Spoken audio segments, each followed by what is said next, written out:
Il y a un sujet dont on entend pas mal parler en ce moment depuis quelques semaines, voire mois, c'est le crédit lombard. Le crédit lombard, c'est une opération qui est économique et juridique. Donc le crédit lombard, pour rappel, c'est vous placer un actif en garantie. Donc ça peut être de l'immobilier, généralement c'est des actifs type Des actions, ouais. voilà, actions, obligations, fonds euros, par exemple dans votre assurance vie luxembourgeoise. Et le banquier va vous calculer un rapport entre la valeur de vos actifs, le risque de baisse de votre actif, et du coup ça va vous donner un montant qui peut vous prêter. Donc, par exemple, si vous mettez un actif qui est sûr et relativement liquide, pour 100 euros d'actif, il va vous prêter 90 euros. Et généralement, le prêt est à durée indéterminée. C'est-à-dire qu'on vous prête l'argent, vous pouvez le dépenser. Enfin, c'est un vrai prêt, c'est comme un prêt personnel, quoi. On vous le prête, vous le dépensez, vous le gardez, vous pouvez le réinvestir. Et il y a un moment, quand vous remboursez, on vous rend votre actif. Donc c'est un phénomène qui est extrêmement simple. Le sujet du lombard, en fait, c'est qu'aujourd'hui, vous avez en fait deux lombards différents. En ce moment, c'est pas mal le sujet, donc les stablecoins, la DeFi, la régulation, mais plus du côté des États-Unis, qui avancent aussi assez vite depuis l'élection de Trump. Est-ce que toi, tu suis un petit peu ce qui se passe là-bas? Il y a vraiment cette notion de contrôle des stablecoins et notamment des émetteurs de stablecoins sous MiCA qui en fait va plus loin que ce qu'il faudrait, à mon avis. Et le problème, c'est que ça entraîne un risque en termes de compétitivité pour les acteurs européens. Très concrètement, vous perdez de l'argent par rapport à votre concurrent américain qui, lui, vous allez être rémunéré à 1%, 2% max, quoi. Votre concurrent américain, il va mettre les fonds en réserve sur des bons du trésor américain court terme. On est entre 3,5 et 5, quoi. Bah ouais, faites la division. Sur chaque euro en réserve, votre concurrent américain gagne 2 fois plus que vous. Mais bon, vous participez à la protection de la stabilité financière en Europe, donc... Si l'Europe préfère pousser plutôt une monnaie numérique de banque centrale, donc l'euro numérique. Ouais, il y a ça aussi, quoi, qui est encore une fois, je trouve un signal que moi je trouve désastreux et à plusieurs points de vue. MiCA n'exclut pas du tout la DeFi. J'ai toujours entendu que la DeFi était vraiment mise de côté. Sur le plan purement juridique, quand on lit MiCA dit juste dans un considérant, donc un considérant c'est un texte préliminaire, c'est même pas une règle de droit, c'est même pas une règle de droit en soi, c'est une explication de l'intention du législateur. C'est quoi les prochaines évolutions de MiCA? Est-ce qu'il y en aura prochainement? Il y a déjà des choses qui sont prévues ou pas du tout? Donc s'il y a un MiCA 2, il y a beaucoup de gens qui disent on verra en fait en 2027 et peut-être qu'on le fera en 2030. C'est ça l'échelle de temps d'un régulateur, c'est pas du tout, il n'y a pas d'urgence, quoi. Ouais, d'ici là, la moitié des projets actuels auront certainement disparu. Salut William. Bonjour Robin. Bienvenue sur le podcast de Cryptost. Merci. Ravi de te recevoir. Aujourd'hui, on va parler régulation et de plein d'autres sujets autour du droit et un petit peu de fiscalité. Déjà, pour les personnes qui ne te connaîtraient pas, est-ce que tu peux te présenter en quelques phrases et présenter le cabinet Orwell? Écoute, avec plaisir. Donc, je m'appelle William O'Rourke, je suis avocat en spécialité droit financier, mais très, très spécifiquement dans les cryptos. Et j'ai créé il y a un peu plus de 7 ans un cabinet qui s'appelle Orwell Avocat, ORWL, avec d'autres associés. Et on est un cabinet spécialisé vraiment sur l'accompagnement des acteurs de l'industrie crypto, à la fois en contentieux, en conseil, en fiscalité. Voilà, on accompagne notamment beaucoup d'acteurs financiers dans toutes leurs démarches réglementaires. Ok, et toi ton rôle c'est plus sur le côté financier réglementaire? Exactement, moi j'accompagne beaucoup je fais du droit bancaire et financier, donc je travaille très peu avec des particuliers. Je travaille principalement avec des acteurs qui ont un sujet avec la réglementation, soit pour obtenir une autorisation d'exercer, donc on va en parler, mais tout ce qui est autorisation liée à la fourniture de services d'investissement ou de conservation de crypto, que ce soit des acteurs pure player crypto ou des acteurs qui sont, on va dire, originellement en dehors de la crypto, mais qui auraient des sujets avec ces réglementations et avec ces actifs, avec aussi tout ce qui est lié à la lutte contre le blanchiment. Et je travaille aussi en creux avec beaucoup d'acteurs qui ne sont pas forcément des acteurs financiers, mais qui, parce qu'ils travaillent avec des acteurs financiers, par exemple en communication, en médias, etc., ou ça peut être sur des sujets de cybersécurité, en fait, ont besoin de se mettre en conformité, on va dire, ou de se préparer à se mettre en conformité avec ça. Ok. Et accessoirement, je suis également membre de l'ADAN, donc l'association des acteurs crypto en France. Voilà. Ok, ça marche. Bon, on va rentrer directement dans le dur. On voit souvent passer donc les acronymes MiCA, MiFID, EME, etc. Et je me mets à la place des investisseurs peut-être un peu plus novices que nous. Comment est-ce qu'on sait qu'une plateforme est sérieuse, régulée, quand elle met en avant PSAN aussi d'ailleurs, il y a aussi donc pour la régulation spécifique française. Voilà, est-ce que tu peux nous dire un petit peu déjà les différences entre ces différents acronymes? Et comment est-ce qu'on sait qu'une plateforme est sérieuse et qu'on peut l'utiliser pour acheter, investir dans la crypto? Bien sûr. En fait, il y a principalement, on va dire, trois blocs qui concernent trois réglementations différentes et on va dire, trois types d'instruments différents. Il y a d'un côté les paiements. C'est-à-dire que quand vous interagissez, quand vous ouvrez un compte de paiement, quand vous permet d'avoir une carte bleue, un moyen de paiement, par exemple une carte bleue qu'on appelle Bitcoin to Plastic, c'est-à-dire qui permet de dépenser des cryptos avec une carte Visa ou Mastercard, ou quelque chose qui vous permet, voilà, type on va dire Lydia, c'est un compte de paiement qui vous permet après d'acheter de la crypto, d'en vendre, ou d'autres types d'ailleurs d'actifs numériques, on sera dans la réglementation des services de paiement. Et là, on va travailler d'une manière ou d'une autre avec des gens qui sont établissements de paiement, ou agents d'établissement de paiement, ou établissements de monnaie électronique, ou encore une fois distributeurs. Ensuite, on a un deuxième bloc qui va être le bloc MIFID, qui est, alors c'est amusant parce que c'est le plus connu, mais sauf dans la crypto où nous on est toujours un peu en réaction à autre chose. Donc le MIFID, ça, en fait, ça va être tout ce qui est services d'investissement, donc achat, vente, conservation, échange, conseil d'investissement, gestion sous mandat, avec des instruments financiers. Donc actions, ETF, enfin tout type Voilà, d'instruments financiers, quoi. obligations, s'il y a des gens qui achètent des obligations en direct, bon, généralement, ça se fait pas trop quand même, en tout cas pour des particuliers. Et voilà, donc il y a vraiment si vous avez des instruments financiers, vous avez un acteur qui est dans la réglementation MiFID. Après, il y a plusieurs voilà, types d'acteurs, évidemment. Et en fait, MiCA, c'est très simple, c'est un copier-coller de MiFID, sauf qu'on n'est plus sur des instruments financiers, on est sur des cryptoactifs. C'est-à-dire, en gros, des crypto-monnaies ou des tokens utilitaires. Attention, si un token en fait, est en réalité un instrument financier, il rebascule dans MiFID. Mais ça, c'est plus un sujet pour les acteurs, ils doivent faire attention parce qu'après, ils se font contrôler. Et en fait, une fois qu'on a dit ça, donc c'est des termes, encore une fois, c'est normal de ne pas les connaître, entre guillemets. Enfin, c'est des trucs quand même très techniques. Ouais, mais quand tu choisis une plateforme, t'aimes bien regarder un peu en bas du site, si Il c'est faut toujours le régulé, faire. etc. Il faut toujours le faire. Et en fait, généralement, les acteurs régulés sont obligés d'indiquer de manière claire dans leur mention légale en bas de site, ils sont obligés d'indiquer le type d'agrément qu'ils ont, PSAN, PSCA depuis MiCA, mais bon, tout ça, c'est les prestataires crypto. S'ils sont prestataires de services d'investissement, éventuellement conseillers en investissement, etc. Ou, encore une fois, établissement de paiement. Et ça, ils sont obligés de donner un numéro d'immatriculation, d'enregistrement, enfin, on appelle ça comme on veut. Et ce numéro, il est utile parce qu'il vous permet, très sincèrement, il faut passer par une recherche Google parce qu'il y a plusieurs registres. C'est pas quelque chose qui est très bien fait. D'ailleurs, je trouve que c'est un point qui pourrait être amélioré par les régulateurs financiers en France et dans le monde, c'est d'avoir un espèce de registre unique, quoi. Mais bref, je referme la parenthèse. Et après, avec ce numéro, vous pouvez accéder à des registres. Et là, vous avez, en gros, valide, non valide, quoi. Ou alors rien, mais si vous avez rien, faites attention, quoi. Ouais. Et tu as parlé donc de PSAN. PSAN, c'est la réglementation actuelle en France pour les crypto-actifs, mais qui va être amenée à disparaître et être remplacée par la régulation MiCA. Exactement. En fait, la réglementation MiCA, elle est applicable depuis le 1er janvier.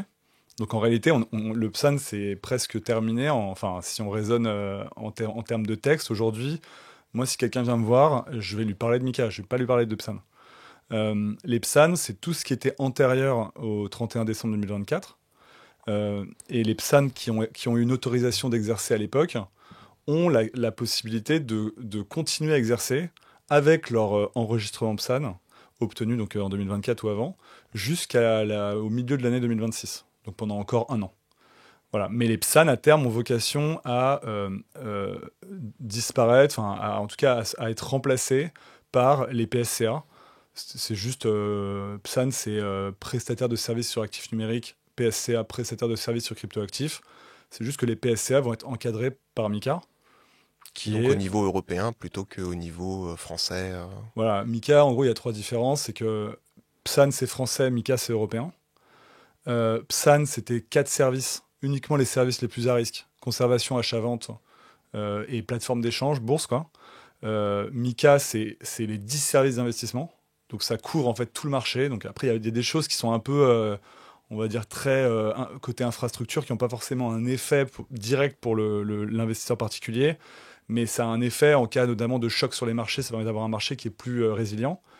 Ça, c'est le premier point. Donc il y a une extension, on va dire, géographique, extension fonctionnelle, et il y a un approfondissement de la réglementation. Les PSAN, c'était principalement on va dire, lutte contre le blanchiment, lutte contre la fraude. J'identifie, en gros, le patron de PSAN était identifié, il y avait une vérification de ses compétences et de ce qu'on appelle son honorabilité, c'est-à-dire en gros pas de casier judiciaire, quoi. Ce qui est bien. C'est mieux. Mika, il y a beaucoup d'autres choses en plus pour protéger vraiment tout l'investisseur dans tout ce qui est transparence, d'accès à l'information, conflit d'intérêts, etc. Ok. Et du coup, actuellement en France, il n'y a qu'une seule société, au moment où on enregistre le podcast, en tout cas, qui est enregistrée, agréée MICA, enfin, qui a l'agrément MICA, c'est 2 blocs. Exactement. Comment est-ce que c'est possible qu'il n'y ait qu'une seule société pour le moment qui soit agréée MICA en France, quand on voit que dans d'autres pays, je pense aux Pays-Bas notamment, ou à Malte, il y a déjà pas mal d'acteurs qui ont obtenu leur licence. C'est une question en fait, il y a beaucoup de facteurs et c'est beaucoup plus complexe et intéressant aussi que ce qu'on en entend généralement, où ça se résume à du French bashing un peu bas de plafond, généralement sur genre on est un pays qui va pas bien, ou alors Il n'y a pas la- assez de monde pour traiter les demandes. il y a plein de facteurs. En fait, il y a un facteur qui est évidemment une question de moyens. Les régulateurs étrangers dont on parle, donc on va les nommer, hein, la Hollande, l'Allemagne, l'Autriche, Malte, et peut-être quelques-uns aussi. Pour vous donner un ordre d'idée, moi ce que j'ai entendu, c'est qu'en Hollande, il y a 25 personnes pour traiter les PSAN. En France, il y en a peut-être 4 ou 5 fois moins, ou 3 fois moins, quoi. Donc il y a un écart de moyens qui est lié à plein de facteurs, qui est lié à des facteurs qui ont à voir avec l'AMF et qui aussi ont rien à voir avec l'AMF. On a tendance à l'oublier, mais la dissolution a entraîné des retards dans l'adoption des lois de finances.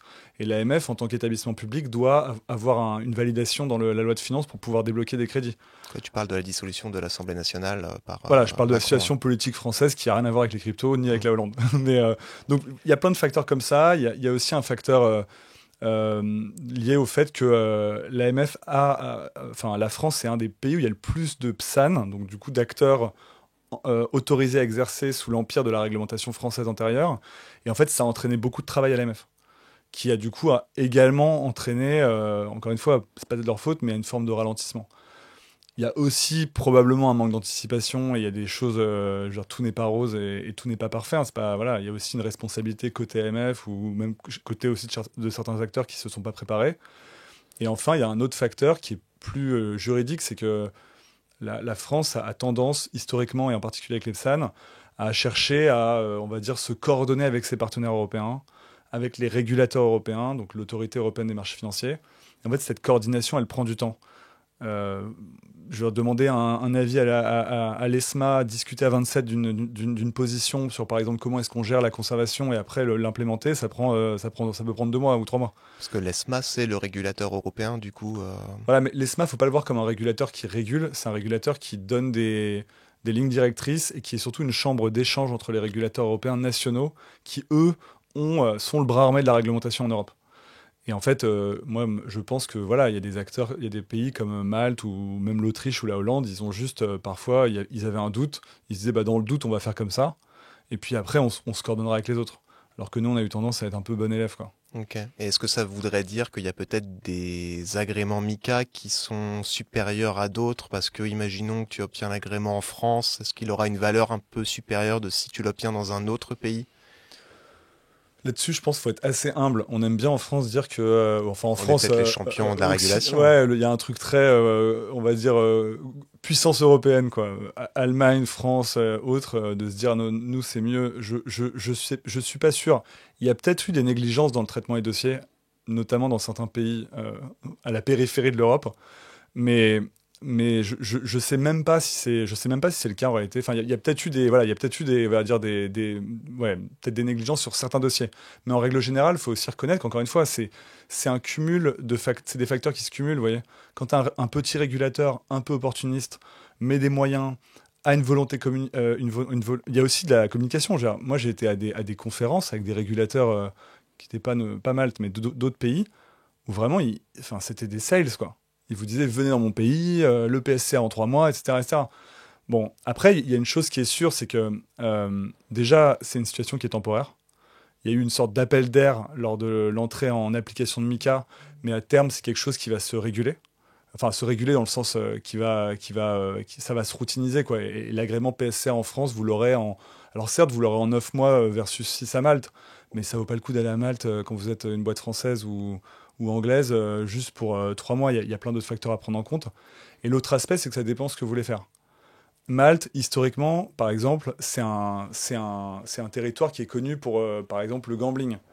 Les paris, que ce soit sportif ou le casino, même. Exactement. Il y a un enjeu réputationnel. Et cet enjeu réputationnel, autant il a, à mon avis, pas énormément d'intérêt si vous êtes avec des particuliers dans la crypto. Parce que bon, je veux dire, c'est pas des gens qui sont très sensibles au lieu de la juridiction. Autant si vous voulez travailler, je sais pas, vous faites du paiement B2B, par exemple, les relations avec les banques vont être très importantes. Et les banques, elles mettent pas mal au même niveau que la France. Et une autre raison que j'avais lu qui pouvait expliquer ce retard en France du nombre de sociétés agréées MiCA, c'est peut-être le délai, en fait, ce qu'on appelle un peu la clause de grand-père. À partir du moment où vous êtes enregistré MiCA, vous avez 1 an et demi pour obtenir l'agrément. Avant d'être interdit d'exercer. Alors que dans d'autres pays, je crois que c'est 6 mois, voire 1 an. En effet, la France fait partie des pays qui a donné le plus de temps aux acteurs. Après, pour moi, c'est pas une raison d'être en retard, oui. C'est comme si on disait, bah, enfin, je donne plus de temps, donc je mets plus de temps à délivrer les agréments. Pour moi, c'est pas correct. Je pense que c'est un peu une justification a posteriori. La réalité, c'est que la France a donné beaucoup de temps aux acteurs parce que la France a beaucoup d'acteurs. Il y a 120, il y a 90 PSAN français enregistrés. Il y avait plus de 120 PSAN enregistrés en France, enfin, qui sont enregistrés aujourd'hui. C'est beaucoup. Et l'AMF a voulu se donner du temps pour traiter. Ils avaient anticipé une vague de dossiers MiCA qui, en fait, en réalité, n'est pas arrivée. Je pense pas qu'elle va arriver, moi. Je pense que, en fait, MiCA, la marche est haute et en fait, il y a beaucoup d'acteurs qui en fait vont tout simplement faire autre chose, être absorbés, etc. Enfin, je pense qu'on va en parler. Enfin, quand je dis beaucoup, c'est pas tous, hein, mais en tout cas, il n'y aura pas 90 dossiers MiCA qui vont être déposés cette année. C'était une des craintes aussi de l'AMF. Ouais. Donc là-dessus, ça, c'est un point qui est important. Et il y a un autre aspect aussi à prendre en compte, c'est que certes, la France n'a pas été la plus rapide à dégainer les premiers agréments MiCA. Moi, j'ai toujours été partisan d'une forme de pragmatisme, c'est-à-dire que mais bon, moi, enfin, mon avis fondamentalement n'intéresse personne. Mais moi, j'aurais été l'AMF. En fait, j'aurais délivré des agréments, j'aurais délivré 1 ou 2 agréments très tôt pour marquer le coup. Enfin, en gros, faire de la tactique, quoi. Genre envoyer un signal au marché, quitte à prendre plus de temps sur les suivants. L'AMF, ils ont fait le choix de prendre leur temps. Et là, ils vont délivrer des agréments à partir de maintenant. D'aucuns trouvent que c'est trop tard. Après, on peut se dire que c'est pas si grave non plus. On est au mois de juin, on n'est pas non plus en septembre. Et l'autre aspect qui est intéressant, c'est que l'AMF délivre des agréments MiCA à des startups, ce qui n'est pas le cas des autres acteurs. Si Donc on là, regarde, pour le coup, Desblocs, ouais, tu considères... Oui, Desblocs Deblock, est c'est une une startup. startup. Enfin, c'est une belle startup, hein, et on les salue. Mais je veux dire, c'est pas Bybit, OKX, Binance, Coinbase ou Kraken, quoi. Genre, c'est pas des boîtes où il y a 1500 personnes et où il y a un service compliance de 200 personnes, quoi. Ouais. Et en fait, on regarde les autres acteurs, les autres régulateurs, ils ont délivré très vite des agréments, mais à des acteurs qui avaient aussi des gros moyens. Ça, c'est un truc à prendre en compte. Et c'est un signal qui est intéressant et j'espère qu'il sera bien compris, notamment auprès des autres acteurs européens. C'est qu'en France, on n'est pas sur un système où si vous ne mettez pas 3 millions d'euros dans votre agrément MiCA, vous ne l'avez pas, quoi. Voilà. C'est juste 1 ou 2. Non, mais je veux dire, pour le coup, il y a un vrai côté, je pense. C'est un élément à prendre en compte en fonction de... Vous êtes une start-up anglaise, par exemple. Le cas de Deblock, il est intéressant. L'Angleterre, c'est vraiment aujourd'hui un autre régime, un autre environnement. Les boîtes anglaises, elles ont besoin d'avoir une présence en Europe. Dans le choix d'aller ou non en France, encore une fois, il y a plein de facteurs et la réglementation n'est qu'un facteur parmi d'autres. Mais le fait de se dire que en fait, l'AMF et la CPR, leur premier agrément, ils l'ont délivré à une boîte où il y a 40 employés, c'est quand même intéressant, quoi. Ouais, c'est un signal envoyé Ouais. aux startups. Et du coup, tu as abordé le sujet, mais il y a beaucoup de boîtes actuellement enregistrées MiCA en France qui savent pertinemment qu'elles ne pourront jamais obtenir l'agrément MiCA. Et donc, il y en a beaucoup qui cherchent à se vendre actuellement. J'imagine est-ce qu'il va y avoir des rachats peut-être d'acteurs traditionnels qui veulent se positionner peut-être en crypto? Et est-ce que c'est intéressant pour eux de racheter d'ailleurs une société qui est enregistrée PSAN ou pas? Bah, c'est un vaste sujet. Et en fait, là, sur le papier, il devrait y avoir beaucoup de M&A entre acteurs crypto et entre acteurs non crypto qui veulent rentrer dans la crypto. Racheter un PSAN, sur le papier, encore une fois, c'est très intéressant. Vous avez accès à un marché qui est régulé. Vous avez une équipe qui est sur place, qui est prête à exécuter, etc. Le problème qu'on voit, il y a deux aspects. Il y a un aspect, moi, qui m'intéresse, c'est l'aspect réglementaire. Il y a un aspect sur lequel je suis pas compétent, c'est l'aspect, on va dire, financier économique. Mais là-dessus, sur l'aspect financier économique, ce que j'ai compris et ce que j'ai entendu, c'est que, en fait, c'est des acteurs qui sont compliqués à racheter, compliqués à valoriser. Parce qu'en fait, ils ne correspondent pas aux schémas de valorisation qui sont ceux on va dire, du reste de l'économie, quoi. Donc, en fait, ça limite le choix à du M&A vraiment intra-crypto, et en fait, il n'y en a pas tant que ça. Et sur l'aspect réglementaire, c'est compliqué aussi, parce qu'acheter un PSAN, c'est pas du tout la même chose que de racheter une boîte commerciale. Vous achetez une autorisation, si vous voulez changer la marque, modifier les services, etc., vous devez de toute façon notifier le régulateur. Dans votre notification, vous devez expliquer si vous faites un changement d'activité qui est significatif ou non. Et si c'est le cas, l'AMF peut vous demander de cesser votre activité et de redéposer un dossier. Ce qui, du coup, fait perdre à l'opération de son charme. Donc c'est compliqué. Et moi, j'ai vu énormément d'acteurs américains, asiatiques, vraiment des responsables M&A, quoi, ou des espèces de VC internes qui arrivaient... vous savez, ils vous prennent en call pendant 20 minutes, ils vous disent oui, on a 20 millions, on veut un PSAN et tout. Et en fait, quand on leur explique que les contraintes que ça va poser rien que sur le plan réglementaire, ils étaient en mode ouais les gars, vous êtes sympas, mais compliqué quoi. Au final, vaut mieux peut-être aller déposer une demande d'agrément directement, peut-être. Oui, en tout cas, il y a ça. En fait, le rachat, l'opération de M&A, elle a des contraintes fortes. Ça veut pas dire qu'il y en a pas, et ça veut pas dire qu'il y en aura pas. Il y en a déjà eu en France. Il y a eu des PSAN qui se sont fait racheter, hein. Ouais. Quelques-uns. Mais donc c'est pas, mais voilà, mais c'est pas, ça a pas du tout le même intérêt que sur des marchés non régulés où vraiment on se pose pas la question de ce qu'on fait de la boîte une fois qu'on l'a racheté. Ouais, je vois. Et là, Mika, on est sur Mika, on peut dire 1. Donc Mika qui va concerner principalement les plateformes d'échange centralisées ou des acteurs centralisés. Il y aura un Mika 2, entre guillemets. Euh, qu'est-ce que ça va concerner? Est-ce que ça va concerner principalement la finance décentralisée qui a été laissée de côté pour le moment de cette première réglementation avec les NFT, même si bon, les NFT c'est un peu moins la mode en ce moment, mais en tout cas la finance décentralisée avec tout ce qui concerne les stablecoins, etc., c'est extrêmement tendance et ça sera certainement là pour durer. Oui, après que ça dure, ça c'est un, enfin, on est entre convaincus. C'est pas ici qu'on Ouais. dira le contraire, mais alors déjà, un point, je vais faire un peu le poil à gratter, c'est que Mika n'exclut pas du tout la DeFi. En J'ai vrai, toujours entendu que la DeFi était vraiment mis de côté, enfin en tout et, cas. et je rassure tout le monde, elle l'est de facto. Mais sur le plan purement juridique, quand on lit Mika, Mika dit juste dans un considérant. Donc un considérant, c'est un texte préliminaire. C'est même pas une règle de droit. C'est même pas une règle de droit en soi. C'est une explication de l'intention du législateur. Dit juste que voilà, quand un service est fourni de manière totalement désintermédiée et totalement décentralisée et sans aucun intermédiaire impliqué, ce qui est le cas d'aucun projet DeFi, hein. Dans ce cas-là, le règlement Mika peut être écarté. Moi, pour avoir creusé un peu le sujet de mon côté et avoir même discuté avec certains rédacteurs de Mika, ils m'ont dit, enfin, ils m'ont dit, alors après, encore une fois, on peut discuter et le texte ne leur appartient plus, donc on peut l'interpréter comme on veut. Mais moi, ils m'ont dit, c'est une précaution un peu purement formelle, parce qu'en fait, quand on lit cette phrase, on peut dire la même chose du code pénal. Si tu es totalement décentralisé et sans aucun intermédiaire et qu'en fait, tu n'existes pas, que tu n'es pas une personne morale, le code pénal ne va pas s'appliquer à toi, tu vois. Enfin, tu peux le Ouais, dire puis de après, toute il y a réglementation. différents niveaux de décentralisation. Il y en a certains qui se disent décentralisés, mais au final, si on parle des organisations autonomes décentralisées, donc des DAO, le pouvoir de vote est quand même très concentré dans certains acteurs, chez certains acteurs, etc. Donc à quel Bah, point est-ce qu'on peut dire que c'est décentralisé? la preuve, c'est qu'on regarde les affaires. Il y a eu deux, trois affaires hein, aux États-Unis, des procédures. Il y a eu l'affaire Tornado Cash. À chaque fois, il y avait des DAO qui étaient impliqués. Alors, une DAO, ça veut rien dire. Comme tu viens de le dire, il faut regarder comment elle fonctionne, etc. Mais jusque-là, ça n'a jamais empêché la justice de passer. Donc là-dessus, voilà, je voulais juste rappeler que il y a pas marqué dans Mika, genre exception numéro 12, la DeFi, vous êtes tranquille, vous pouvez faire n'importe quoi.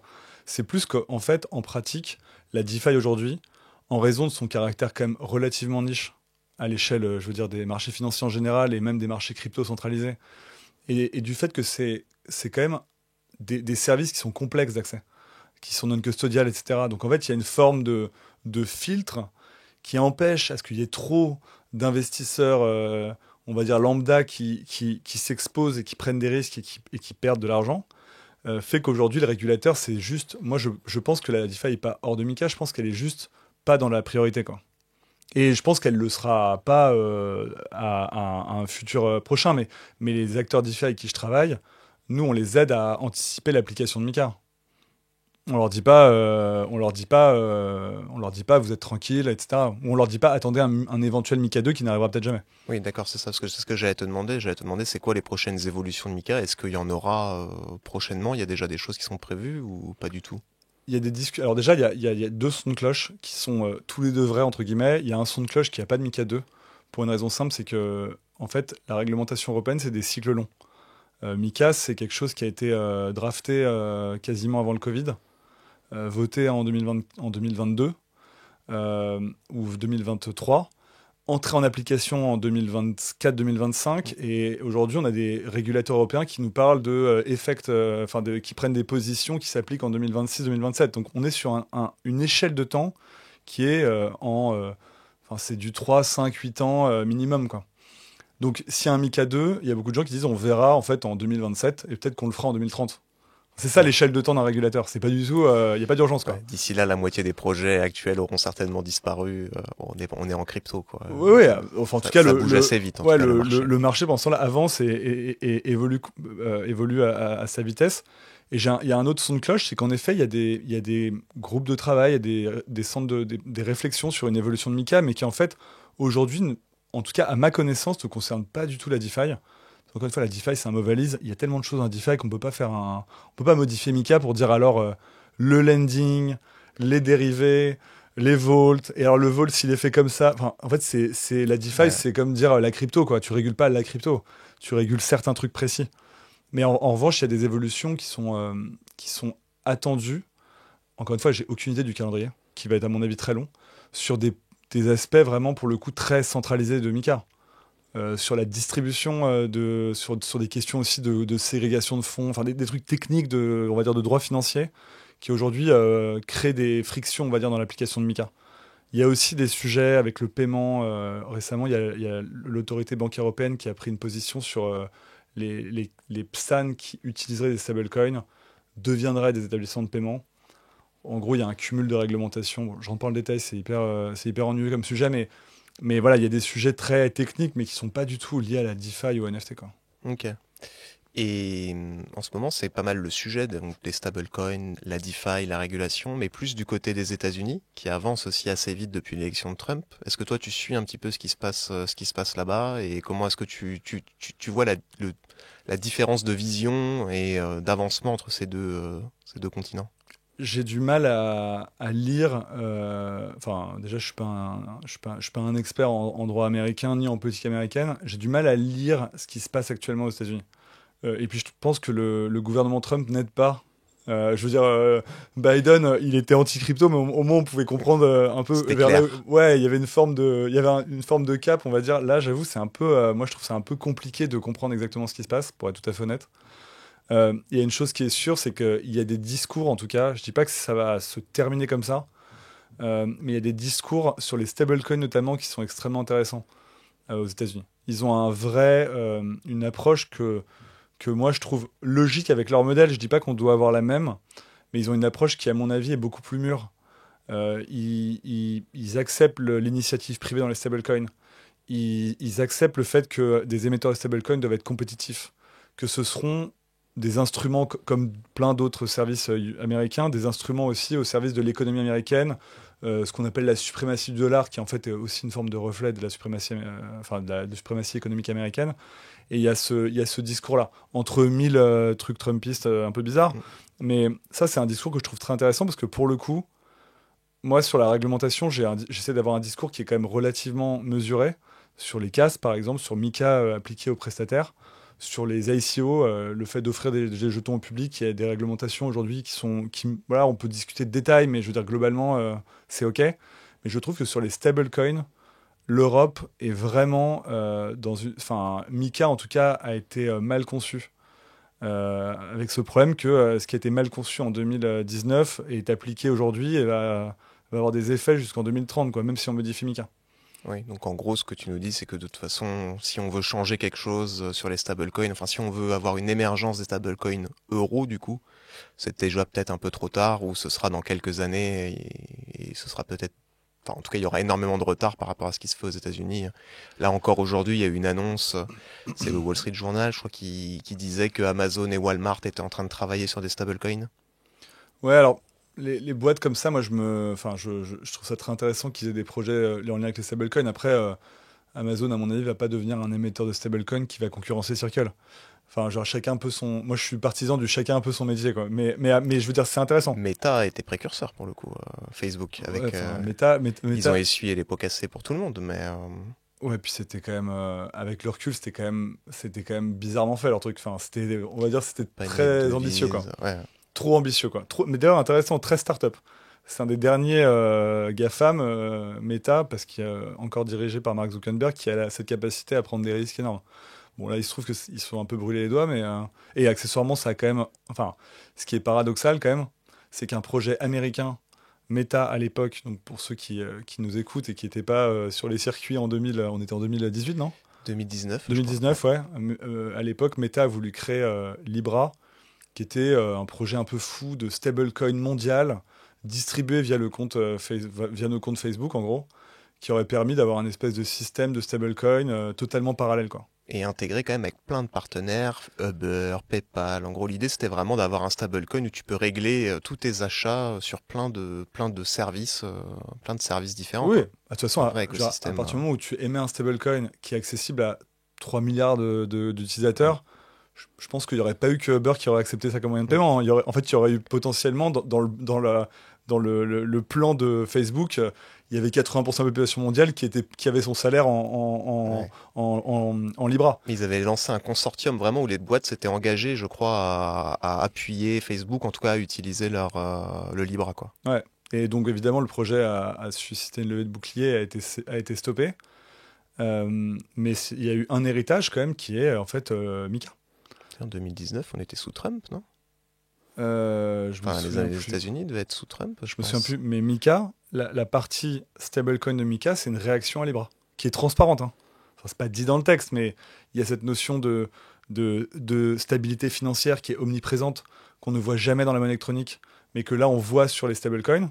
Pourquoi? Parce que Meta, quand ils disent ça, il y a toutes les banques américaines, toutes les banques européennes et les gouvernements européens qui ont senti un peu le vent du boulet, quoi. Qui se sont dit, en fait, on va peut-être être les prochains à se faire ubériser. Enfin, je caricature, hein, mais donc il y a vraiment cette notion de contrôle des stablecoins et notamment des émetteurs de stablecoins sous Mika qui, en fait, va plus loin que ce qu'il faudrait, à mon avis. Et le problème, c'est que ça entraîne un risque en termes de compétitivité pour les acteurs européens, qu'ils émettent du dollar ou de l'euro d'ailleurs, à la limite, ou d'autres choses. En fait, l'important pour moi, c'est qu'on ait les acteurs. C'est parce que Circle aujourd'hui émet de l'euro. Et voilà. Et en fait, cet excès de protection dans Mika aujourd'hui fait peser un risque, notamment par rapport aux acteurs américains. Parce que justement, tu parles d'excès de protection, mais c'est quoi de ce que moi je crois avoir vu, c'est qu'ils doivent avoir en réserve un pour un, quoi. En gros, Ah, ça c'est normal. enfin un pour un, mais je veux dire en cash. C'est-à-dire que sur Tether, ils réinvestissent 80% des dollars qui sont donnés par un utilisateur dans de l'achat de bons du trésor pour leur générer du rendement, et c'est ça qui leur génère énormément de rendement.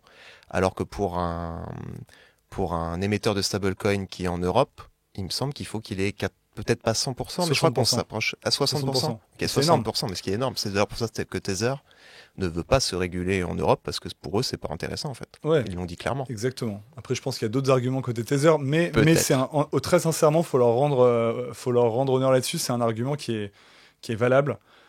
Exactement. En fait, quand vous êtes un établissement électronique, il y a toujours du 1 pour 1. Ça, c'est le concept. La monnaie électronique, Oui. c'est backé. Oui, Et- et- sinon il y a un Et problème. toute la Effectivement. réglementation vise à respecter le montant des réserves par rapport au montant de la monnaie en circulation. Quand vous êtes un établissement électronique, on regarde votre profil de risque et on vous dit, voilà, vous devez avoir une somme qui doit être placée sur un compte en banque. Donc, compte en banque, encore une fois, c'est extrêmement sûr et liquide.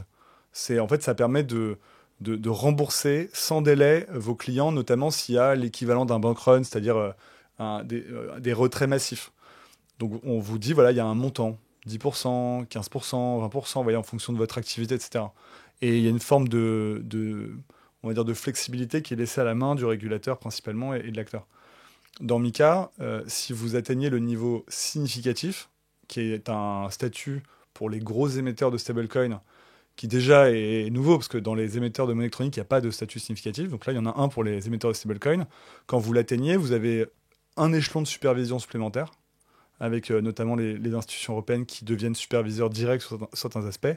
Et vous avez notamment un autre aspect qui en fait est un truc qui vraiment nuit à la rentabilité de ces acteurs. C'est qu'en effet, vous avez des montants à placer sur des comptes bancaires au sein d'établissements de crédit de l'Union européenne qui passent en gros de 30, ce qui est déjà élevé, à 60. Très concrètement, vous perdez de l'argent par rapport à votre concurrent américain qui, lui, vous allez être rémunéré à 1%, 2% max, quoi. Votre concurrent américain, il va mettre les fonds en réserve sur des bons du trésor américain court terme, rémunéré à... Genre, je suis pas le... Autour des 5%, je crois. Ouais, enfin, on est entre 3,5 et 5, quoi. Bah ouais, faites la division. Sur chaque euro en réserve, votre concurrent américain gagne 2 fois plus que vous. Mais bon, vous participez à la protection de la stabilité financière en Europe, donc... non mais voilà, moi je trouve ça un peu dommage. Après, j'ai peut-être pas toutes les cartes en main, j'en sais rien, mais c'est dommage. Ah non, ça c'est intéressant, ça explique aussi certainement le retard, enfin ça explique une bonne partie du retard et du fait qu'il y a assez peu d'acteurs qui veulent se lancer dans les stablecoins. Même si ça commence à évoluer du côté européen, là il y a Société Générale là, qui a lancé son stablecoin dollar, il y a quand même certaines banques qui annoncent travailler dessus, donc il y aura peut-être quand même certaines initiatives privées, même si l'Europe préfère pousser plutôt une monnaie numérique de banque centrale, donc l'euro numérique. Ouais, il y a ça aussi, quoi, qui est encore une fois, je trouve un signal que moi je trouve désastreux et à plusieurs points de vue. C'est-à-dire que le projet de monnaie numérique de banque centrale, donc pour rappel, hein, c'est la Banque centrale européenne voudrait distribuer du e-euro, de la monnaie électronique en fait, enfin, ce qui n'est pas de la monnaie électronique vu qu'ils sont banque centrale, mais qui pourrait, voilà, on pourrait avoir un compte BCE.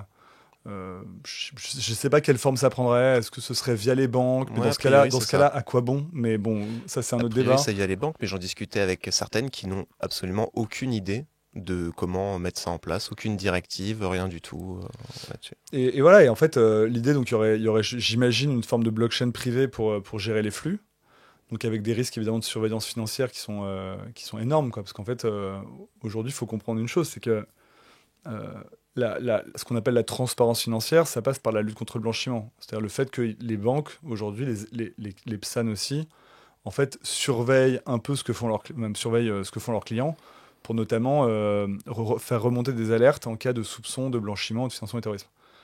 Donc il y a de la surveillance, mais elle est acteur par acteur. C'est-à-dire que moi, si j'ai un compte à la Banque Postale et si j'ai un compte au CIC, ce que je fais avec la Banque Postale, c'est entre moi et la Banque Postale. Ce que je fais entre moi et le CIC, c'est entre moi et le CIC.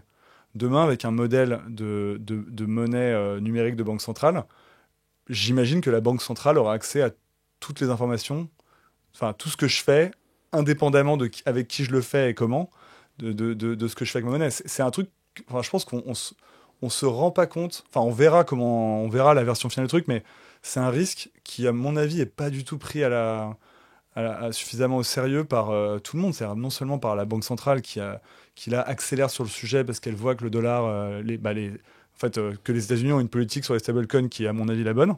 Bref. Et après, ils poussent de coup pour leur projet. Mais même les banques, les régulateurs, le personnel politique devraient être vent debout contre ça, quoi. En tout cas, leur dire, proposez-nous quelque chose qui soit conforme à nos valeurs, à la conciliation entre la protection de la vie privée et la surveillance financière, quoi. Tu fais une très bonne transition parce que tu parles de surveillance financière et je voulais aborder le sujet de TFR. Alors, je me rappelle même plus le nom exact de ce... Transfer of Fund Regulation. Voilà, c'est ça. La Travel Rule. La Travel Rule, exactement. Est-ce que tu peux nous expliquer un petit peu ce que c'est et comment ça concerne les cryptos et les services crypto? La Travel Rule, c'est une règle qui vient du secteur bancaire, qui en fait est relativement simple. C'est-à-dire que, admettons qu'on fasse un transfert entre nous. Donc tu m'envoies, je sais pas, genre un bitcoin, tu vois. Tu as un compte chez un PSAN et moi j'ai un compte chez un autre PSAN. Dans ce cas-là, en fait, quand tu m'envoies des cryptos, donc tu vas rentrer mon adresse dans ton service, quoi, enfin dans l'interface de ton PSAN, Dans ce cas-là, ce qui va se passer, c'est que les deux PSAN vont communiquer entre eux pour que, en parallèle du transfert, si tu m'envoies des bitcoins, en fait, mon PSAN va avoir accès à tes informations d'identité. Donc ton nom, prénom, date de naissance, quoi. Ce qui n'est pas le cas quand on Ce qui n'est fait pas- un virement bancaire. Ce qui est le cas quand on fait un virement bancaire, Ok. évidemment. Ce qui n'était pas le cas avant entre deux PSAN. Parce qu'entre deux PSAN, il y avait, toi, si sur Kraken, tu envoyais des fonds à quelqu'un, Kraken voyait juste transaction sortante. Et après, ça allait, on ne Ouais. sait pas où, quoi. Sur un ledger, sur un.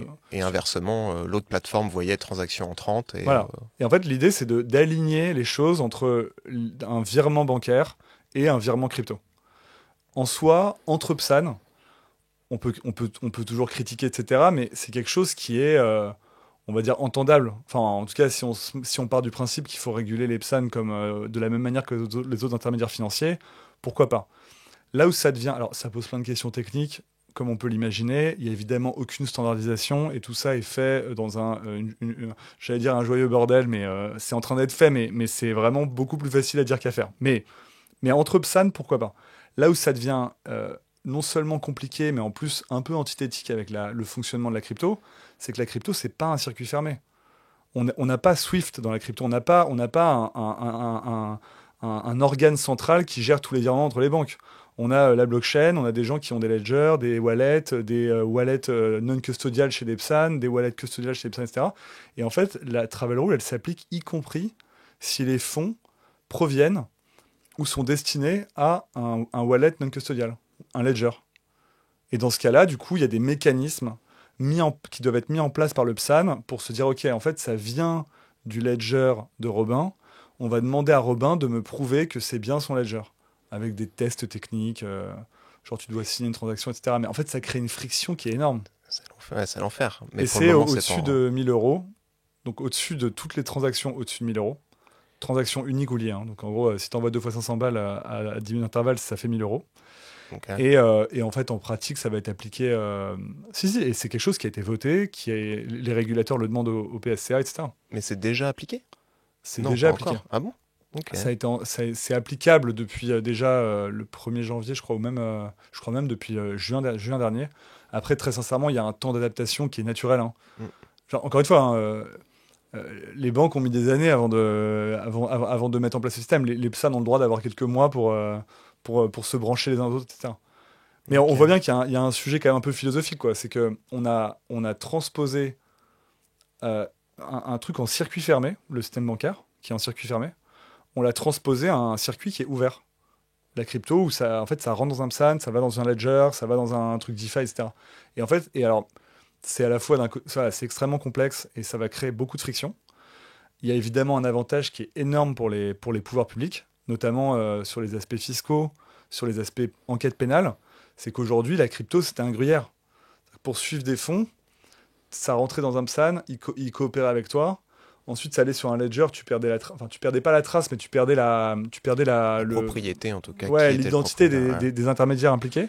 Et là, le but, c'est en fait, très concrètement, ça va renverser la charge de la preuve. C'est-à-dire que si moi, genre, je touche, par exemple, un bitcoin je sais pas, d'un paiement non déclaré ou d'un héritage non déclaré et que je le sors sur mon ledger, et ben avec la travel rule, le fisc pourra me dire, mais monsieur, c'est bien votre ledger. Il y a eu la travel rule qui a été appliquée. Ouais. Donc du coup, en fait, ça augmente la transparence au bénéfice des autorités de contrôle. Sachant que si le KYC, en tout cas la vérification d'identité sur une plateforme est fausse, si Ah tu oui. as réussi à tromper la plateforme, ça ne change pas le fait qu'au final, est-ce qu'il y aura un réel intérêt pour faire avancer les enquêtes? Je suis pas sûr que les malfrats, en tout cas ceux qui s'y connaissent un petit peu, valident leur compte sur une plateforme d'échange centralisée avec leur vraie identité. Après ça, j'entends, hein, mais c'est pas un argument recevable parce que déjà, on peut pas non plus. C'est pas parce que il y a des escrocs qu'il faut pas. Enfin, tu vois, évidemment, quelqu'un de très intelligent passera toujours entre les gouttes, tu vois. Mais c'est vrai aussi pour un braquage de banque, tu vois. Ça veut pas dire qu'il faut pas mettre des portes blindées devant les banques. Voilà. Tu vois, au motif que bon, il y aura toujours un mec très fort. Et en plus de ça, déjà, il y a beaucoup de gens. Enfin, ça augmente le niveau d'information accessible pour les enquêteurs. C'est-à-dire que nous, on le voit, on est avocat, on est très ambivalent. Hein. Moi, je suis plutôt pro vie privée, D'où le nom du... d'où le nom du cabinet, et je suis plutôt, on va dire, dans le camp de la crypto, on va dire philosophiquement, etc. D'un autre côté, en tant qu'avocat, on voit bien qu'il y a énormément de fraude, il y a énormément d'escroqueries, et on voit bien que si on arrive à aider des gens à retrouver leur argent, c'est aussi parce qu'il y a de la lutte contre le blanchiment.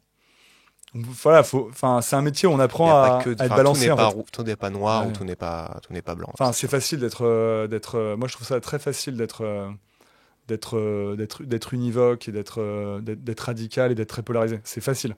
La vérité, moi il y a une citation que j'aime bien, c'est in medio stat virtu. La vertu, c'est d'être au milieu, c'est de trouver un équilibre, quoi. Après, là où il y a quand même, de mon avis, un problème, c'est le fait que ces plateformes-là, maintenant, vont savoir que c'est ton ledger, que ton identité est liée à ta ledger et va être en capacité d'avoir la totalité de ton portefeuille, ou en tout cas, via des techniques, des outils qui existent, de pouvoir remonter avec sur toutes les adresses sur lesquelles toi tu as fait des transactions pour pouvoir estimer à peu près ton patrimoine. Et donc, dans le cas de possibles fuites de données, on l'a vu avec Coinbase il y a pas très longtemps, d'opérateurs en Inde, je crois, qui avaient été soudoyés pour donner l'identité de certaines ou certaines adresses de certaines personnes. Ça fait quand même peser un risque, ça peut faire peser un risque en tout cas sur certaines personnes qui possèdent des crypto-monnaies. Mais c'est un problème qui pour moi est... Enfin, en fait, c'est un débat pour le coup, pour avoir déjà eu le débat de nombreuses fois avec beaucoup de gens dans l'industrie, c'est un débat qui est pour le coup plus politique et plus philosophique, ce qui ne veut pas dire que c'est pas un débat intéressant, au contraire, mais c'est juste que, en fait, évidemment, on vit dans un monde où il y a d'une part des collectes de données personnelles qui sont massives. Je veux dire, là, nous, dans la crypto, on s'en est, je pense, tous un peu, tous les gens qui ont un peu de crypto, moi, voilà, mes clients m'en ont beaucoup parlé, etc.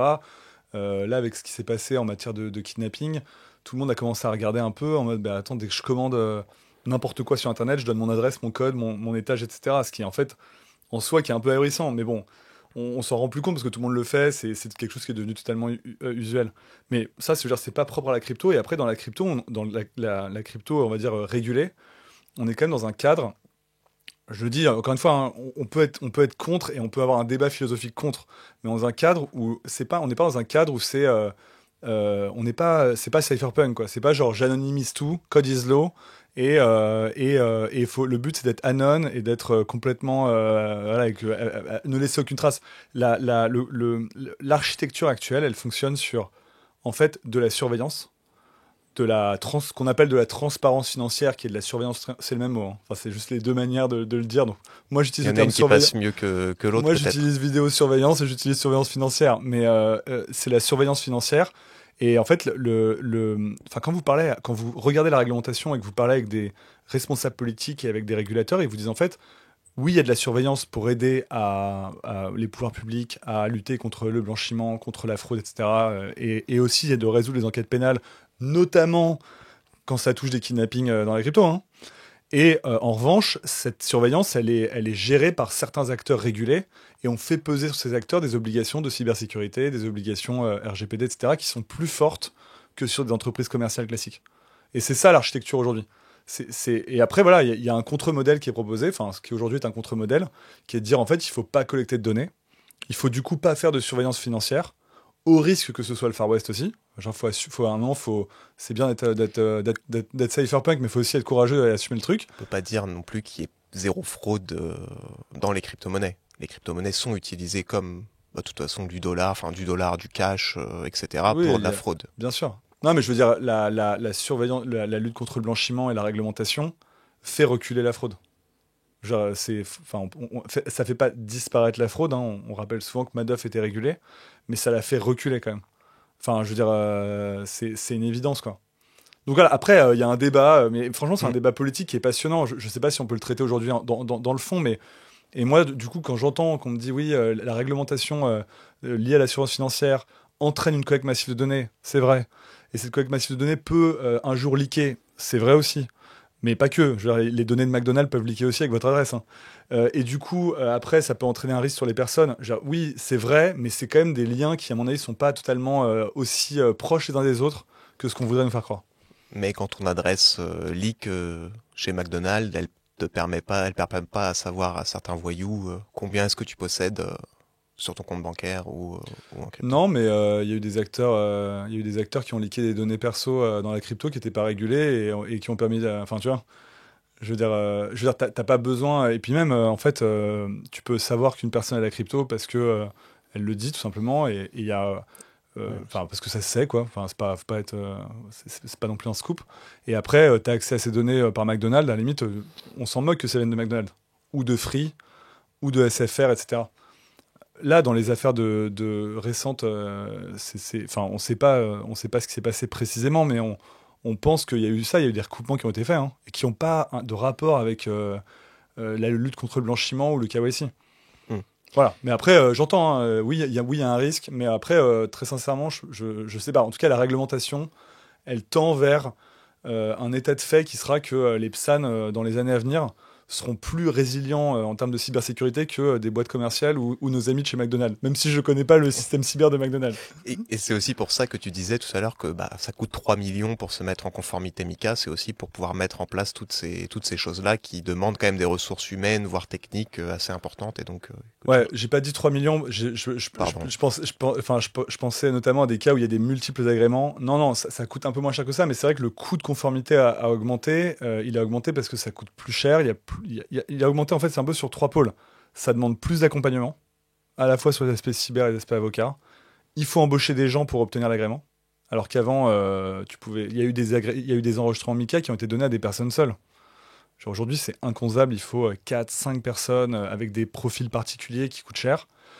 Et en plus, la réglementation MiCA impose ce qu'on appelle des niveaux de fonds propres, c'est-à-dire des coussins financiers de sécurité, qui du coup doivent être placés, c'est con, mais il faut mettre de l'argent sur un compte en banque, entre 50 et 125 000 euros en fonction des services et un peu plus en fonction de l'activité.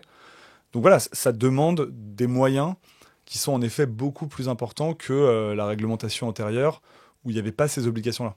Après, il y en a certains qui disent effectivement quand tu veux lancer une banque, imaginons, c'est quand Voilà. même très compliqué de lancer une banque, mais il te faut des millions et des millions, quoi. Et là, Exactement. si on s'en rapproche un petit peu, bon, c'est pas forcément déconnant non plus d'avoir ces chiffres-là en tête.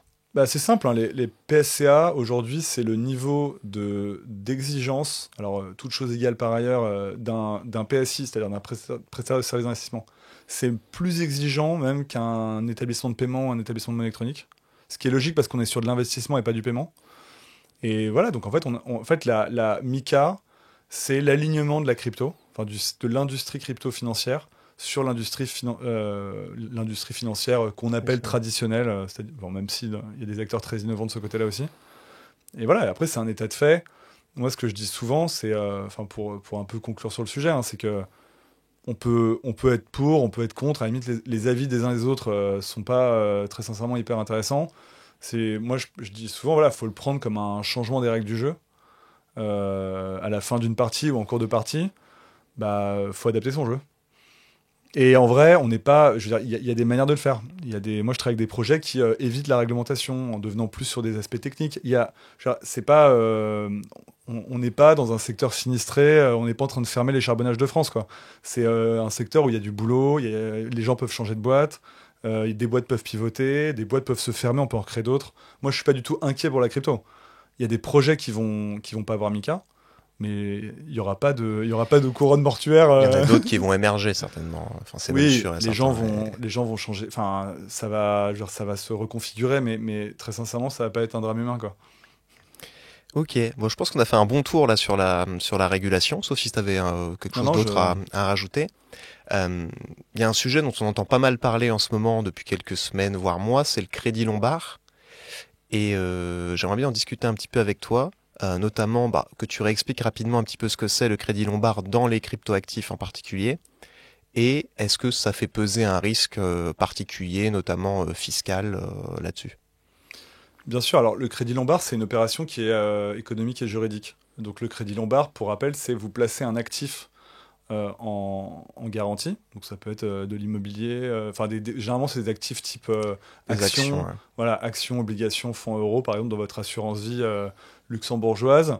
Et le banquier va vous calculer un rapport entre la valeur de vos actifs, le risque de baisse de votre actif, et du coup, ça va vous donner un montant qui peut vous prêter. Donc, par exemple, si vous mettez un actif qui est sûr et relativement liquide, pour 100 euros d'actif, il va vous prêter 90 euros. Et généralement, le prêt est à durée indéterminée. C'est-à-dire qu'on vous prête l'argent, vous pouvez le dépenser. Enfin, c'est un vrai prêt, c'est comme un prêt personnel, quoi. On vous le prête, vous le dépensez, vous le gardez, vous pouvez le réinvestir. Et il y a un moment, quand vous remboursez, on vous rend votre actif. Donc c'est un phénomène qui est extrêmement simple. Il demande juste du côté du prêteur, qui est du coup forcément un établissement bancaire, parce qu'ils ont un monopole sur cette activité-là, de bien gérer ce qu'on appelle la loan to value, c'est-à-dire notamment avec des cryptos, de combien ça peut baisser. C'est pour ça qu'évidemment, on vous prête moins pour 1 € de crypto que pour 1 € d'obligation d'État. Ouais, 50% en moyenne, c'est ça, du dépôt. Ça dépend des cryptos. Bitcoin va être un peu plus sûr, enfin considéré plus sûr que du Solana, par exemple. Moi, je propose qu'on reste sur Bitcoin pour commencer, parce que je pense que voilà, c'est déjà aujourd'hui, il faut comprendre que Bitcoin, ça reste un actif qui est considéré comme exotique, enfin, et risqué déjà en soi. Alors quand on arrive sur Solana et tout, là, on est dans le... Ça, Bitcoin peut perdre 10% en une journée, c'est pas impossible. Je veux dire, encore une fois, si on sort la tête des cryptos, ça reste déjà... Et donc en fait, ça c'est l'opération économique, et l'opération juridique, c'est qu'évidemment, il y a ce qu'on appelle un nantissement, c'est-à-dire que la banque doit avoir un cadre juridique, contractuel, pour en fait bloquer vos cryptos, être en mesure de vous les déposséder et de les revendre si jamais vous n'êtes soit si vous ne remboursez pas à échéance, soit s'il n'y a pas d'échéance, si votre collatéral crypto baisse trop. Il y a un moment où la banque va vous dire, soit vous remettez du capital pour pas justement qu'on soit, enfin que en fait mon prêt soit à risque de perte, soit en fait je vends le Bitcoin. Eux, ils se protègent en fait, c'est simplement ça. C'est si ils se protègent parce qu'ils vous ont prêté 50. Quand vous avez déposé un Bitcoin qui valait 100, vous ont prêté 50, le cours du Bitcoin chute jusqu'à je sais pas 75, et ben ils se disent il faut vendre maintenant parce qu'on sait jamais. Ouais, voilà. Exactement. Pour se protéger, quoi. Pour pas perdre d'argent, quoi. Mm. Ce qui est quand même le concept d'une banque. C'est ça. Donc c'est très simple. Et en fait, ce qui s'est passé récemment, c'est que la France a adopté un régime du nantissement pour les cryptos, donc spécifique, avec 2-3 innovations assez intéressantes, parce qu'il y aura la possibilité de recourir, a priori, c'est renvoyé à un décret, mais à des smart contracts, ce qui va permettre peut-être de la mise en place d'opérations de nantissement automatisées, etc. Ça, c'est intéressant parce que quand on dit on a créé un régime de nantissement, ça peut être un truc papier à l'ancienne, quoi. Ouais, parce que là, actuellement, c'est quoi? Il y a Mon Pèlerin, par exemple, qui a lancé ça. D'ailleurs, je trouve que c'est beaucoup d'établissements en Suisse, Swissquote, Mon Pèlerin, etc., qui ont lancé ce type de choses-là. Donc, c'est eux qui vont s'occuper de gérer l'actif, enfin, de le stocker, de le sécuriser, etc. Mais du coup, est-ce que ça changerait avec des smart contracts? Du coup, il y aurait une intégration dans la finance décentralisée? En fait, éventuellement, c'est-à-dire qu'on peut imaginer, alors tout ça est très hypothétique, mais on peut imaginer que vous ayez des systèmes un peu automatisés, où en fait, vous placez... ça peut être juste le contrat, enfin le smart contract qui est automatisé, c'est-à-dire que le cadre peut être traditionnel, mais vous pouvez avoir votre vrai BTC dans un smart contract, avec un système où, genre, si jamais automatiquement le smart contract via un oracle voit que en fait justement on arrive à cette zone à risque où le prix de votre Bitcoin baisse, automatiquement on va le revendre sur une plateforme décentralisée. Et tout ça peut être automatisé à moindre coût. Enfin, il y a tous les avantages en fait des technologies crypto. On peut même aller plus loin, c'est-à-dire que même, alors peut-être qu'ils le font d'ailleurs, les établissements les établissements comme Swissquote et Mon Pèlerin, mais qui pourraient même faire travailler vos cryptoactifs à votre place et eux empocher pour eux, entre guillemets, le rendement. Parce Exactement. que ceux qui déposent un Bitcoin, je crois sur Mon Pèlerin, c'est 3% qu'ils doivent payer d'intérêt par an, mais du coup en fait Mon Pèlerin pourrait faire travailler ce Bitcoin-là, entre guillemets, et récupérer des pourcentages en plus. C'est également prévu dans le régime français. Encore une fois, hein, c'est un régime qui aujourd'hui n'est pas appliqué, parce qu'en fait en France, il y a pas de... Enfin on va en parler, mais il n'y a pas vraiment d'offre Lombard aujourd'hui. Enfin il y a des offres un peu assimilées, mais voilà, mais c'est pas du vrai Lombard. Mais voilà, dans ce décret justement, il y a toutes ces questions-là qui ont été traitées. L'exécution automatisée, qu'est-ce qui se passe s'il y a du staking? C'est bête, mais est-ce que ça augmente le capital? Est-ce que ça rémunère l'établissement ou la personne? Parce qu'on peut faire du nantissement entre sociétés. On n'est pas obligé de faire ça avec une banque. Hein. Le nantissement, ça permet aujourd'hui de monétiser, par exemple, l'actif immatériel d'une entreprise. Vous n'êtes pas obligé de passer par un établissement de crédit. Ça, c'est si vous voulez faire un Lombard, mais vous pouvez faire du nantissement ailleurs. Vous avez aussi des sujets, par exemple, s'il y a un airdrop à qui appartiennent un airdrop ou un fork. Enfin, en gros, ce décret, enfin ce texte de loi vient apporter des réponses là-dessus et un peu des solutions par défaut, ce qui va permettre de sécuriser les opérations. Ça, c'est pour la France. Le sujet du lombard, en fait, c'est qu'aujourd'hui, vous avez en fait deux lombards différents. Vous avez le lombard qu'on voit actuellement, qui est généralement proposé par la Suisse pour deux raisons. C'est un pays qui, historiquement, a une infrastructure financière qui est parfaitement adaptée. C'est le leader, enfin, c'est probablement la juridiction la plus favorable et avec l'industrie la plus développée sur tout ce qui est gestion de fortune, où le lombard est très développé. Parce que c'est quand même un truc de gros patrimoine, hein, le lombard. On fait pas du lombard quand on a 15 000 euros sur une assurance vie, quoi. Euh, On Enfin, pourrait on ou pourrait. ouais, on pourrait. Ouais. Je crois que Boursorama le faisait, mais c'était un lombard Boursorama, quoi, limité dans le temps. C'était voilà, c'était moins Mm. fun que James Bond, quoi. Ouais. Mais donc voilà, il y a toute cette industrie et ce contexte réglementaire que je maîtrise pas, mais qui à mon avis est favorable à ça. Et du coup, très vite, ils se sont positionnés sur les cryptos. Mais ils le font principalement pour des... enfin, en tout cas, moi, de ce que j'ai vu, ils le font principalement pour des grosses... Encore une fois, c'est pas des tickets à 5 000 euros, quoi. C'est ce qu'on appelle les high net worth individuals, quoi.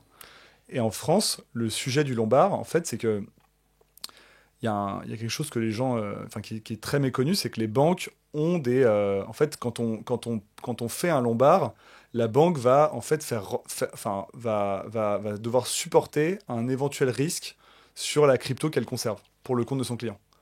Et en fait, cette conservation-là, en gros, il y a un sujet sur les règles prudentielles. Et aujourd'hui, les règles prudentielles européennes au sein de l'Union européenne traitent la crypto comme un actif qui est extrêmement risqué. Et c'est pour ça que les banques et les compagnies d'assurance ne peuvent pas vraiment y toucher pour l'instant. C'est parce que, en gros, quand elles ont de la crypto dans leur bilan, elles doivent considérer que le risque, il est d'une perte totale. Ce qui économiquement est absurde, mais c'est conventionnel. Et c'est un point qui aujourd'hui, voilà, alors encore une fois, ce qui est amusant, c'est que vu pour des gens qui s'intéressent à la crypto, on peut voir ça comme un truc très défavorable. Je suis pas sûr de comprendre en fait quand tu dis risque de perte totale. Je sais pas, ça veut dire que eux, ils autorisent, je sais pas, 10 millions de équivalents Bitcoin chez eux. Ils partent du principe que ces 10 millions-là sont perdus. Exactement. C'est-à-dire qu'en fait, dans les ratios, ce qu'on appelle les ratios prudentiels, c'est-à-dire, en fait, une banque doit avoir un certain niveau de fonds propres en fonction des actifs qu'elle a dans son bilan. Et en fait, ces actifs-là, conventionnellement, il y a on va dire, une sorte d'effet de levier, c'est-à-dire qu'on calcule le risque de l'actif, et en fonction en gros, plus tu as d'actifs peu risqués, plus tu peux prêter, quoi. Le problème, c'est que la crypto, vu que c'est un actif récent et que c'est un actif qui, quand même, et encore une fois, on est sur des textes qui ont été adoptés il y a un certain nombre d'années, etc. En fait, conventionnellement, il a été considéré que la crypto, c'est considéré comme l'actif le plus risqué que puisse avoir une banque dans son bilan. Ce qui est pas peut-être totalement idiot pour le coup. C'est pas idiot, mais c'est en fait économiquement, c'est quand même devenu un truc qui est un peu. Enfin, faut que ça évolue à tôt ou tard, parce qu'on peut pas considérer que le Bitcoin est plus risqué que de détenir de la dette d'une boîte qui est en liquidation. Enfin, ou une boîte Oui. vraiment genre triple B moins, quoi. Aujourd'hui, c'est le cas, c'est-à-dire que vraiment, c'est considéré comme l'actif le plus risqué. Alors, ce qui est intéressant, c'est que quand on dit ça dans la crypto, les, les personnes disent ouais, les banques, machin, etc. Alors déjà, faut préciser, c'est les banques américaines qui étaient les plus favorables à ce traitement-là. La pression venait des États-Unis, donc là, on verra politiquement si ça s'inverse. Et l'autre aspect qui est intéressant, c'est quand vous parlez des banquiers, ils vous disent mais c'est une excellente nouvelle pour la crypto. Parce qu'en fait, on aurait pu avoir même des taux, enfin des ratios négatifs. On aurait pu considérer que la crypto, ça vous fait perdre Ah oui, de l'argent quoi. enfin, ça vous fait perdre une capacité à prêter. Oui, ok. Et en fait, et ils disent en fait là que ce soit à zéro, c'est une bonne nouvelle. Vous allez passer à 80% dans 3 ans, et puis vous allez rejoindre progressivement les autres actifs. Vous êtes sur la bonne voie, quoi. Après, aux États-Unis, JP Morgan accepte les ETF Bitcoin maintenant en collatéral pour les prêts depuis peu. Intéressant. Ok. Intéressant. Alors que le CEO est quand même été fondamentalement contre Bitcoin il y a Mais bon, après, quelques maintenant qu'il y années. a les ETF crypto, c'est quand même. C'est vrai. Mais la question que tout le monde se pose, je pense, sur le crédit lombard, c'est donc du coup, quand tu prêtes ton Bitcoin et que tu récupères de l'argent en euros, t'es pas fiscalisé. Le principe, c'est que t'es pas fiscalisé. T'es pas fiscalisé, et en fait, après, tu as deux issues. C'est soit tu rembourses et tu récupères ton Bitcoin. Et là, si tu veux fiscalement, encore une fois, je suis pas fiscaliste, hein, donc je vous fais, enfin, c'est à vérifier, mais Il y a même des débats, j'imagine, entre fiscalistes qui sont... Tout le monde n'est peut-être pas forcément d'accord là-dessus. alors il y a des débats dans certains montages. Je veux pas rentrer dans le détail parce qu'encore une fois, c'est pas mon terrain et je veux pas dire de bêtises. Mais après, faut quand même le lombard, on va dire tel qu'on l'entend, qui encore une fois peut être fait avec des instruments financiers. C'est reconnu comme un instrument. Enfin, c'est pas de l'optimisation fiscale parce qu'en fait, on optimise. pas trop, mais c'est un moyen d'avoir, on va dire, de transformer un actif en argent sans passer par la case impôt tout de suite. Vous passez par la case impôt, soit vous remboursez votre crédit, vous récupérez votre actif et vous le revendez, par exemple, soit vous ne remboursez pas votre crédit. Et dans ce cas-là, votre actif est vendu. Par exemple, vous avez, je sais pas, des actions, vous avez 100 000 euros d'actions, vous avez récupéré 70 000 euros ou 60 000 euros, le prix des actions baisse. À un moment, l'établissement vend pour justement ne pas supporter sa perte. En fait, cette vente, ça peut être un fait générateur d'imposition, s'il y a plus-value, S'il y a plus-value, ouais. bien sûr. Donc en fait, c'est plus une question de gestion dans le temps du fait imposable. Ça ne supprime pas l'impôt. On est juste en train de dire, on le fait un peu plus tard. Vous avez de l'argent avant d'avoir vendu. Donc voilà, ça vous permet d'avoir de l'argent sans vendre. Mais voilà, mais Ouais. après, si c'est vendu Donc, plus tard, vous payez. Enfin, normal. ouais. Et donc pour savoir s'il y a plus-value, bah, tu dois quand même déclarer la totalité de tes actifs. Enfin bref, avoir tout ton patrimoine crypto pour savoir si tu as fait de la plus-value ou pas. Ouais, voilà, c'est ça. Tout le tralala classique. C'est un outil de gestion patrimoniale et c'est aussi un outil de gestion financière. Après, il y a des. Enfin, là, encore une fois, il y a des gens beaucoup plus expérimentés Ouais. que moi. Mais... Mais dernière question, après tu me dis si c'est pas de. Enfin, si tu préfères pas répondre. S'il y a aussi une différence si tu le fais qu'une société ou en tant que particulier, non? Euh, Bah, en tant que particulier, c'est assez clair. Si tu es une société, je pense que je vais faire une réponse un peu générique. Je pense que non, parce qu'en fait, ce qu'il faut bien comprendre, c'est que le Lombard, c'est un prêt. En fait, toi, tu confies ta crypto à quelqu'un, mais tu as vocation à la récupérer. Donc, c'est pas une cession, en fait. Et vu que c'est pas une cession, à mon avis, c'est pas un fait imposable, y compris pour une société. Donc, ok. je pense pas que ce soit imposable pour une société. Mais encore une fois, consultez votre expert comptable Mm. avant de. Enfin, de toute façon, ça me paraît évident, vous n'allez pas prendre une décision sur. C'est plus sûr toujours d'être Ouais, c'est ça. accompagné par des experts. Ok. Bon, je pense avoir fait un bon. Je pense qu'on a fait un bon tour d'horizon de tout ce qui était, c'était ces sujets-là. J'en avais un dernier qui rejoint un peu le Crédit Lombard, mais qui est toujours côté un peu fiscal. Pareil, tu me diras Bien sûr. si tu peux me répondre, parce que j'ai vu cette question se poser plusieurs fois. On a vu l'intégration de de- d'applications DeFi, je pense à Morpho, je pense à Aave, dans des néobanques. Je pense à des blocs, je pense à d'autres néobanques que j'ai plus forcément en tête, qui permettent de générer des rendements sur les euros que tu déposes en les convertissant en stablecoin USDC, USDT, en les faisant travailler dans la DeFi et qui redonnent de l'euro, du rendement en euros. Donc 6% par exemple, je crois, Mhm. pour deux blocs. Euh, enfin, t'as une idée de comment ça se traite fiscalement? Est-ce que c'est de la enfin, comment est-ce que tu déclares ça? Est-ce qu'il y a quelque chose à déclarer? Parce que du coup, il y a de la vente. Bon, peut-être question piège, mais j'ai vu cette question. Question très piégeuse. Je ne préfère pas répondre parce que j'avais entendu qu'il y avait un peu la théorie et la pratique. C'est-à-dire que je crois qu'en théorie, c'est assez complexe. On n'est plus vraiment dans des schémas de flat tax, etc. Ce qui en fait est ingérable. Et en pratique, moi, ce que j'ai vu en tout cas, mais encore une fois, euh, je vous invite à vérifier. Il y a des ressources, je pense, chez vous. Il y a des ressources aussi chez tous les prestataires comme Waltio, etc., qui ont des livres blancs là-dessus qui traitent de ces questions. Donc, allez regarder en détail. Mais fondamentalement, je pense qu'en pratique, ça se déclare comme de la plus-value crypto ou de la plus-value genre d'intérêt avec une flat tax à 30%. Ouais. Voilà, il y a un peu la théorie et la pratique, parce qu'encore une fois, ça dépend des montants, ça dépend de la complexité des schémas, mais bon, genre, si vous déclarez des sommes qui sont raisonnables, si vous payez des impôts et que vous êtes en flat tax, on va pas venir vous. Oui, si on parle de quelques dizaines ou centaines d'euros, oui, c'est vrai que. Ouais, voilà, faut garder en tête que l'administration fiscale, elle a quand même une gestion aussi de sa propre énergie, de ce que coûtent les contrôles, hein. Donc elle va pas vous contrôler, vous redresser pour 300 euros c'est vrai. de yield en stablecoin qui aurait été pas déclaré dans la bonne case, quoi. Ok. Est-ce que toi, tu avais un autre sujet que tu voulais aborder? Peut-être quelque chose des évolutions prochaines dans la régulation, ou des sujets autour du droit et de la fiscalité? Moi, j'avais bien la loi narcotrafic, mais bon, je sais pas comment ça s'intègre d'une manière particulière dans la crypto ou pas. Non, la loi narcotrafic, c'était plus un. Il y a une disposition sur les cryptos qui vise à créer une présomption de blanchiment quand on utilise un mixeur. Voilà, qui était un truc qui a été porté par enfin, certaines autorités, notamment police, Tracfin, etc. Nous, on pensait que on pensait que, enfin, quand je dis nous, c'est à la fois en tant qu'avocat et je parle aussi au nom de la DAN, on était évidemment contre. Et la DAN d'ailleurs s'est battue pour lutter contre certains, contre ces amendements et a réussi d'ailleurs à bloquer, enfin, à participer à l'abandon d'autres mesures qui étaient prévues, qui étaient beaucoup plus graves sur des déclarations automatiques pour tous les flux au-dessus de 10 000 euros, enfin des trucs un peu, voilà, un peu sécuritaires quoi. Non, après, c'est juste que moi, je trouve que c'est une loi qui est peu utile, parce qu'en fait, il y a déjà des présomptions de blanchiment dans la loi qui, en fait, peuvent être appliquées. Et nous, on le voit dans les dossiers au cabinet qu'on a avec notre équipe contentieux qui fait du pénal. Enfin, je veux dire, on n'avait pas besoin de ça, entre guillemets, pour que la police n'avait pas besoin de ça pour finir ses enquêtes. Enfin, en tout cas, nous, c'était notre interprétation.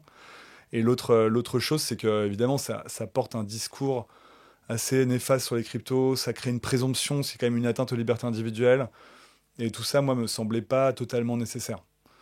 Voilà. Après, c'est très sincèrement, pour l'avoir vu avec la DAN, c'est compliqué de se battre contre une présomption de blanchiment sur les mixeurs en crypto, quoi, à l'Assemblée nationale. Je veux dire, on partait pas gagnant, quoi. C'est vrai que bon.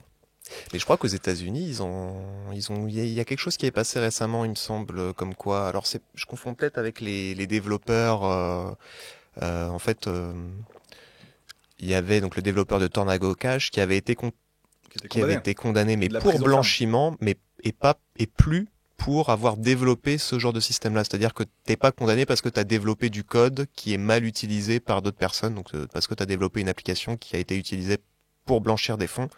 Lui, il a été condamné, peut-être indirectement, enfin peut-être que c'était vrai ou pas vrai, je sais pas, pour avoir blanchi lui-même des fonds en utilisant son propre service là-dessus. Oui, en fait, il y avait deux sujets. Il y avait Samurai Wallet aux États-Unis qui ont été poursuivis, notamment parce que, en fait, c'est intéressant parce que c'est deux services similaires. Samurai Wallet, Tornado Cash, c'est deux services qui l'un était un wallet intégrant un mixeur, l'autre était un mixeur sur Ethereum. Et en fait, ça permettait de mixer les fonds et donc de participer à une opacification des transactions sur la crypto. Brouiller les pistes. Voilà, avec utilisation licite, illicite. Alors, je pense que tout le monde, enfin, on sait tous qu'il y avait une partie importante qui était illicite. Après, il y a une question de principe, c'est est-ce que parce qu'un outil est utilisé pour des usages illicites, même de manière importante, est-ce qu'il faut le fermer en soi? Oui, parce qu'il peut très bien être utilisé pour des personnes Pour qui payer un sont avocat, pour payer un médecin. Enfin, genre, il y a oui, des raisons. Alors, je dis ça, ça dans fera. des pays en dictature, par exemple, pour Voilà. pouvoir faire des choses. Et je veux dire, après, il y a une question de principe. C'est encore une fois, c'est est-ce que tout est bon pour lutter contre toutes les formes et tous les risques de blanchiment? Parce que si on ouvre bien les vannes, je veux dire, on peut aller très loin. Hein. Bientôt, on n'aura plus de couteaux dans notre cuisine. Là. Ouais, voilà. Ah bon, Ou des couteaux en plastique. Mm. Et en fait, il y a eu les deux actions qui ont été menées en parallèle. Aux États-Unis, Samurai Wallet a été poursuivi parce que le Department of Justice a considéré qu'il fournissait des services financiers, que du coup, ils auraient dû mettre en place de la lutte contre le blanchiment, ce qu'ils n'ont pas fait, ce qui a permis d'enclencher des poursuites pénales. Et Tornado Cash, il a été poursuivi en Europe, condamné en Hollande, pour, les juges ont considéré qu'ils ne pouvaient pas ignorer que son service était massivement utilisé pour blanchir de l'argent. Et en vrai, les deux solutions, elles se tiennent. Mais il n'y a pas eu, en fait, contrairement à ce que beaucoup de gens disent, il n'y a pas eu une présomption de responsabilité des développeurs blockchain. Pertsef, il n'a pas été poursuivi parce qu'il était codeur. Hein. Il a été poursuivi parce que c'était la figure publique d'un logiciel de mixeur et qu'il il y a eu des signaux d'alerte, on va dire, des demandes des régulateurs, etc., des informations. Il y a une enquête qui a été menée, qui est une enquête intéressante. Moi j'avais publié sur LinkedIn des articles là-dessus où j'expliquais que voilà, c'était pas du tout, c'était des années d'enquête. Et en fait, les juges ont considéré que, un juge n'a pas besoin d'avoir la preuve absolue de votre culpabilité pour vous condamner. Hein. Évidemment, sinon il n'y aurait jamais de condamnation. On part du principe qu'il y a des preuves suffisantes. Et c'est ce qui a été retenu pour Persef. Après, très sincèrement, il a pris 5 ans ferme. Je trouve ça, je trouve ça sévère. Après, je suis pas pénaliste, mais c'est sévère. Bon, Russell Brick avait bien pris 10 ans, je crois. Il a passé 10 ans en prison, peut-être même un peu plus. Alors, Russell Brick, c'est très mais sévère. un peu plus. Mais, Mais, bon, c'était un autre. C'était un autre monde, mais bon, autre ouais, moi, sujet. je trouve que quand il n'y a pas mort d'homme et tout, prendre des années de prison comme ça, c'est quand même. Bon, après, je sais pas, il y a un débat. Ok, merci beaucoup, William. Merci, Robin. Bonne journée. Très Salut. bonne journée à toi, salut.